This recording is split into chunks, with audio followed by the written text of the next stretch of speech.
طبعا او گوارا کو اوای گرک خستی فیدباکی نواد گرفته خواندوانی چه جورا نشد میپیده گوارا که کاریگر و دومدار او فیدباکه گلک گرینگه بو وان گوار و بو وان حتی بو همی سازین سردریت گل جواکی خواندوانات کن جاری گوارا متین وکو ناسنامه که کلتوری اوی باجری هجی هندی کو پتر یا کاریگر بیتونو هجی پتر دومداریه اما پنج خل در کتن جوی گواره تایبتش خلاصی حتی نو که بری سرطانه بون ام خول سلماندی که گواری متین شاینی و لیکولینو تویجینو زوری لسرو کرد چکه به حقیقت تواوی جمارکانی پیشخوی دور کرده و تواوی جمارکانی پیشخوی تجاوز کرد باوی که به شوازی چنوی درجه به پیامی روزنامه‌گری نینی سردمی شاغ بوده که لحفته و پنج برای سر و یا کل اشتاوی خولیه کمی دستی پیکرده و که گواری چنینی بالامی سلم سالده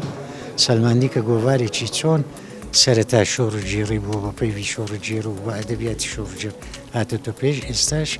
با ادبیات و با گواری چی سردمی نیو پیگی الکترونی سردمی نیو گواری الکترونی خوی نوان سرباری او گۆڕانکاری جوانانەی لە دیزاین و تەسمیمەکەی هەروە لە بابەتەکان کە تێدایە پردەچی کتێویشی دروست کردووە لە نێوان تەواوی نووسەر و ڕۆشنبیران و ئەدیبانی شارەکانی کوردستان ئەڤڕوو هەلکەفتە بۆرینە ساڵێکی سەر وەشاندنەڤە گوڤارە مەتین ما ئەف چالاکیە ئەنجامدا کو دێ پەنەڵێک بیتن پشتیکداریە سێ پەنەڵستên هێژە هەرێکیش دکتور محمد خضر مولود بروفيسور إبراهيم سمو